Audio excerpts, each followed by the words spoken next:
Assalamualaikum warahmatullahi wabarakatuh. Di sini saya akan menjelaskan apa makna demokrasi dalam perspektif ideologi komunisme. Sebelum itu, saya akan menjelaskan terlebih dahulu apa itu ideologi. Jadi ideologi adalah kumpulan sebuah ide, gagasan, keyakinan, atau kepercayaan yang menjadi sistematis dan menjadi pedoman seseorang atau sebuah kelompok. Jadi secara singkat, ideologi itu yang membedakan kita dengan kelompok yang lain. Misal adalah ideologi liberal yang dimiliki oleh USA dan kita memiliki ideologi Pancasila, lalu ada ideologi komunisme. Nah, terus saya bersinggungan dengan komunisme. Apa sih komunisme itu? Jadi komunisme adalah sebuah ideologi politik dan ekonomi yang bercita-cita menciptakan masyarakat tanpa kelas sosial dan tanpa hak milik pribadi. Dalam sistem ini, segala sumber daya seperti pabrik, tanah, dan alat produksi dimiliki secara bersama oleh masyarakat atau negara, bukan oleh individu maupun swasta. 3 pilar utama dari komunisme adalah yang pertama, penghapusan hak milik pribadi. Jadi di sini tidak ada orang yang boleh memiliki tanah atau pabrik secara individu. Tujuannya adalah agar tidak ada jurang antara orang kaya atau pemilik modal dan orang miskin atau pekerja atau buruh yang biasa disebut di Indonesia. Lalu yang kedua adalah masyarakat tanpa kelas. Komunisme ingin menghapus kasta sosial. Semua orang dianggap setara dalam posisi sosial dan ekonomi. Prinsip distribusi yang ketiga. Slogannya yang paling terkenal adalah dan tanda kutip, dari setiap orang sesuai kemampuannya untuk setiap orang sesuai kebutuhannya.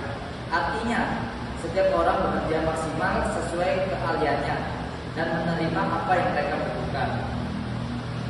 Lalu yang terakhir adalah demokrasi. Demokrasi adalah berasal dari kata demos, yaitu rakyat, dan kratos adalah kekuasaan atau pemerintahan. Jadi demokrasi berarti pemerintahan oleh rakyat. Definisi utama dari demokrasi adalah pemerintahan dari rakyat oleh rakyat untuk rakyat. Artinya rakyat pemegang kekuasaan tertinggi dalam pengambilan keputusan yang mempengaruhi hidup sebuah negara. Lalu yang kedua adalah pilar utama demokrasi. Pilar utama demokrasi adalah sebuah sistem yang bisa disebut demokratis jika memenuhi prinsip-prinsip seperti yang pertama adalah kedaulatan rakyat. Karena rakyat kebetulan di demokrasi adalah pemegang kekuasaan tertinggi, maka dalam sistem demokrasi rakyat itu harus lebih berdaulat atau ada yang mewakili. Lalu ada pemilu, adanya mekanisme rutin dan adil untuk memilih bakal calon pemimpin di masa depan. Lalu ada kebebasan sipil, adanya jaminan kebebasan berpendapat, berorganisasi, dan pers yang bebas. Lalu yang terakhir adalah supremasi hukum. Semua warga negara termasuk pemimpin tunduk pada hukum yang sama atau kesetaraan di depan hukum. Nah, lalu apa makna demokrasi dalam perspektif ideologi komunisme yang akan dilanjutkan oleh teman saya? Terima kasih. Di sini sekarang saya akan menjelaskan menurut sumber dari Gramedia.com. Dari ideologi yang sudah dijelaskan oleh rekan saya, ini saya menemukan ada dua penemu yang menggagas tentang ideologi dan ideologi dari komunisme sendiri. Pertama ada Karl Marx dan Friedrich Engels. Nah, dia itu pencetus utama ideologi komunisme modern melalui karya seperti, dia punya bukunya namanya Manifesto Komunis. Nah, menurut sumber unes.com, secara ringkas, ideologi komunis adalah pandangan dunia yang bertujuan mengubah tatanan masyarakat yang ada, atau bisa disebut dengan kapitalis, menjadi masyarakat yang sama rata berdasarkan kepemilikan bersama dan kontrol kolektif, dengan perjuangan kelas sebagai alat utamanya. Nah, kita tadi sudah menjelaskan terkait dengan ideologi itu apa dan komunis itu apa. Ideologi komunis sudah juga kami jelaskan. Nah, kami akan masuk ke ideologi komunis demokrasi menurut ideologi komunis, yang biasa juga sering disebut dengan demokrasi rakyat. Itu adalah sistem di mana kekuasaan dipegang oleh partai komunis untuk mewakili kepentingan kelas pekerja atau kolektorat, bertujuan menciptakan masyarakat tanpa kelas dengan kepemilikan kolektif atas alat produksi dan membatasi kebebasan individu demi tujuan kolektif serta stabilitas partai tunggal. Partai tunggal yang dimaksud adalah partai komunis. Berbeda dengan demokrasi liberal yang menekankan hak individu dan multipartai.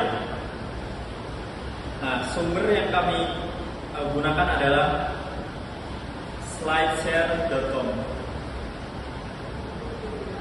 Lalu ada prinsip-prinsip utama demokrasi komunis. Pertama, ada kepemilikan negara. Semua aset dan alat produksi dikuasai negara untuk kemakmuran bersama, menentang kepemilikan pribadi. Kedua, ada sistem satu partai. Ini dimaksudkan adalah kekuasaan politik dikonsentrasikan pada satu partai tunggal atau partai komunis itu sendiri, yang dianggap sebagai pemimpin revolusi dan perubahan sosial. Ketiga, ada demokrasi terpusat atau sentralisme demokrasi. Keputusan dibuat oleh elit partai dan kemudian dijalankan, membatasi partisipasi langsung rakyat di luar partai. Lalu ada penekanan pada kolektivitas. Kepentingan bersama dan kelas pekerja diutamakan di atas hak individu, yang seringkali dibatasi. Lalu ada anti agama. Agama dianggap candu yang menghambat kesadaran kelas dan kemajuan, sehingga dibatasi atau tidak diakui. Sumber yang kami gunakan adalah kompas.com. Lalu ada perbedaan dengan demokrasi liberal. Apa sih yang membedakan demokrasi komunis dengan demokrasi liberal? Demokrasi liberal lebih menekankan kebebasan individu, hak asasi manusia, multipartai, dan pemilihan umum yang kompetitif. Nah, demokrasi komunis itu sendiri lebih menekankan pada kekuasaan kolektif partai, kontrol ekonomi terpusat, dan membatasi kebebasan individu demi tujuan kelas pekerja. Nah, itu kami baca di KPU Papua Pegunungan.kpu.go.id. Jadi secara teori, komunisme bertujuan mencapai masyarakat tanpa kelas di masa depan, atau komunisme murni. Tetapi dalam praktiknya, negara-negara komunis menerapkan sistem satu partai yang sangat mengontrol kehidupan sosial, ekonomi, dan politik warganya. Mungkin itu yang bisa saya sampaikan. Terima kasih. Assalamualaikum warahmatullahi wabarakatuh. Di sini saya akan menjelaskan menurut sumber kompas.com. Yang pertama ada makna dari karakteristik utama ideologi komunis. Yang kedua adalah kepemilikan kolektif. Yang keempat ada kesadaran kelas, prioritas kolektif, tujuan kelas, negara, ateisme, umumnya tujuan akhir. Yang pertama saya akan menjelaskan tentang kepemilikan kolektif. Apa itu kepemilikan kolektif? Merupakan salah satu karakteristik utama ideologi komunis.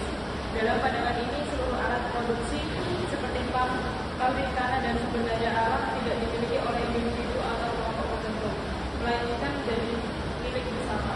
Tujuannya adalah menghapus konsentrasi kekayaan pada segelintir orang dan mencegah eksploitasi ekonomi. Dengan kepemilikan kolektif, hasil produksi diharapkan dapat dimanfaatkan secara merata oleh seluruh anggota masyarakat. Yang kedua ada masyarakat tanpa kelas. Adalah cita-cita utama ideologis komunis yang ingin menghapus pembagian kelas sosial, khususnya antara kelas pemilik modal dan kelas pekerja berkomunisme. Pembagian kelas merupakan sumber utama ketimpangan dan konflik sosial. Oleh karena itu, penghapusan kelas dianggap sebagai syarat untuk menciptakan masyarakat yang setara dan adil, di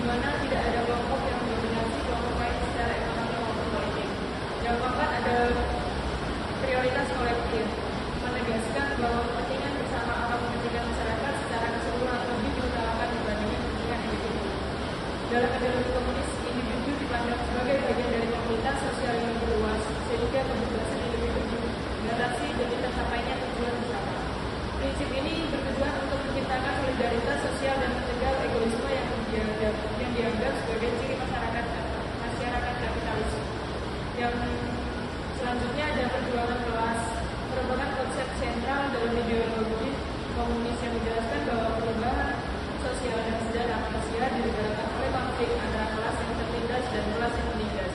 Dalam konteks ini, kelas buruh atau proletariat dipandang sebagai kekuatan revolusioner yang harus melawan kelas pemilik modal. Perjuangan kelas dianggap sebagai motor utama untuk menggantikan sistem kapitalis dengan sistem sosial yang lebih adil. Selanjutnya, peran negara yang bersifat sementara juga menjadi karakteristik penting dalam ideologi komunis. Negara dipandang sebagai alat kekuasaan kelas yang digunakan untuk mengatur dan mengendalikan distribusi sumber daya serta aktivitas ekonomi, biasanya melalui pemerintahan terpusat atau partai negara. Namun dalam teori komunis, peran negara ini bersifat transisial. Setelah masyarakat tanpa kelas tercapainya, negara dianggap tidak lagi diperlukan dan akan layu dengan sendirinya. Selanjutnya, sikap terhadap agama yang sering disebut bersifat ateistik muncul dari pandangan bahwa agama dianggap sebagai penghalang kesadaran kelas dan alam yang dapat digunakan untuk mempertahankan ketimpangan sosial. Dalam banyak pemikiran komunis klasik, agama dipandang sebagai tajuk masyarakat karena dianggap membuat manusia menerima penindasan sebagai sesuatu yang wajar. Namun secara objektif, sikap ini lebih merupakan ciri historis atau teoritis, karena dalam praktiknya penerapan sikap terhadap agama berbeda-beda di setiap negara. Yang terakhir adalah tujuan akhir ideologi komunis adalah terciptanya masyarakat ideologi yang ideal, yaitu masyarakat tanpa kelas, tanpa kepemilikan pribadi atas alat produksi, tanpa uang dan tanpa negara. Dalam masyarakat ini, setiap orang bekerja sesuai dengan kemampuannya dan menerima hasil sesuai dengan kebutuhannya. Tujuan ini bersifat utopis teoritis dan menjadi dasar normatif ideologis komunis. Meskipun dalam praktik sejarah tujuan tersebut belum sepenuhnya terwujud. Berikut ya menurut sumber kompas.com tadi sudah saya jelaskan, selanjutnya akan dilanjutkan dengan teman saya. Perkenalkan, nama saya Ali Kazi Ahmad dengan NIM 13125000252. Menurut kompas.com, Aidit dikenal sebagai tokoh utama Partai Komunis Indonesia yang menawarkan pandangan berbeda mengenai demokrasi. Demokrasi dalam pandangan Aidit tidak bisa dipahami hanya sebagai sistem pemilu atau kebebasan politik semata. Ia menilai bahwa demokrasi liberal yang berkembang di Barat lebih banyak memberikan kebebasan formal, tetapi belum mampu mengatasi ketimpangan ekonomi dan sosial yang dialami oleh rakyat kecil. Kompas.com menjelaskan bahwa dari pemikiran tersebut, Aidit kemudian memperkenalkan konsep demokrasi rakyat. Demokrasi rakyat dipahami sebagai bentuk demokrasi yang secara nyata berpihak kepada mayoritas rakyat, khususnya buruh dan petani.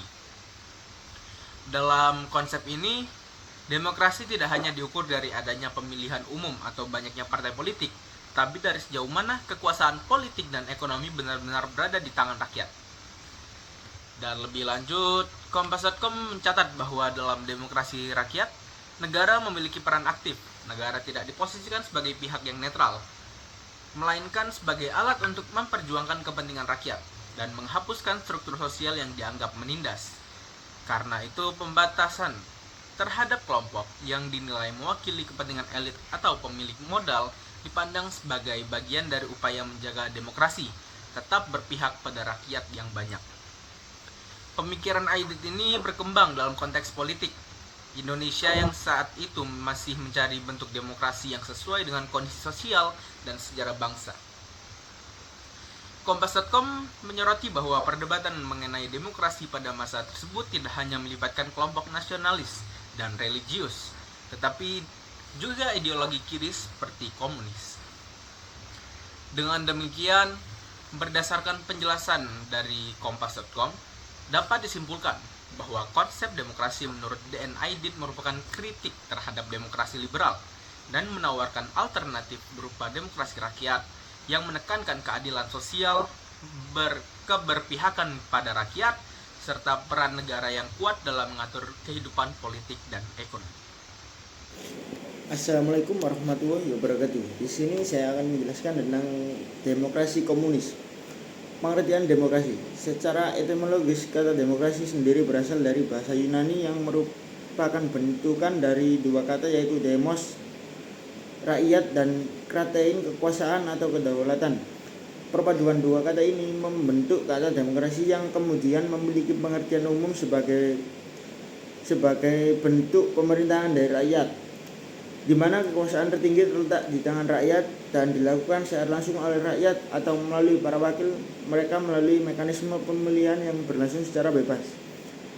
Pengertian komunis, yaitu komunis dalam bahasa Latin memiliki arti komunis dan dalam bahasa Inggris memiliki arti common. Komunisme memiliki arti ideologi yang berkenan dengan filosofi, politik, sosial, dan ekonomi, yang tujuan utamanya adalah terciptanya masyarakat komunis dengan aturan sosial ekonomi berdasarkan kepemilikan bersama, alat produksi, dan tidak adanya kelas sosial, uang, dan negara. Sekarang pengertian demokrasi komunis. Jadi demokrasi komunis adalah demokrasi yang mengatur kehidupan warganya dan segala sesuatunya menjadi milik negara. Untuk mencapai hal tersebut, negara atau pemimpin menggunakan cara kekerasan atau pemaksaan. Demokrasi komunis ini muncul karena adanya komunisme. Ciri demokrasi komunis: tidak percaya adanya Tuhan, memperbolehkan tindak kekerasan terjadi, tidak mengakui adanya HAM, perekonomian diatur oleh pusat, yang terakhir kekuasaan dipegang oleh satu golongan. Kelebihannya karena sepenuhnya perekonomian ditangani oleh pemerintah, baik dalam hal perencanaan, pengorganisasian, pelaksanaan, dan pengawasan. Maka pemerintah lebih mudah mengendalikan inflasi, pengangguran, atau berbagai keburukan ekonomi lainnya. Yang kedua, tidak ada pembagian kelas apapun dan ketimpangan yang ada. Tiga, relatif mudah melakukan distribusi pendapatan. Kekurangan, masyarakat tidak memiliki kebebasan dan memiliki sumber daya, mematikan inisiatif individu untuk maju, sebab segalanya kegiatan diatur oleh pusat. Yang ketiga, sering terjadi monopoli yang merugikan masyarakat. Demokrasi komunis yang pernah berlaku di Indonesia: 1. Era perang kemerdekaan. Yang kedua, era perang kemerdekaan. Yang ketiga, era pasca perang kemerdekaan RI. Yang keempat, era pasca reformasi. Sekian, terima kasih dari kelompok kami, yaitu kelompok 1. Bila ada kekurangan, mohon maaf.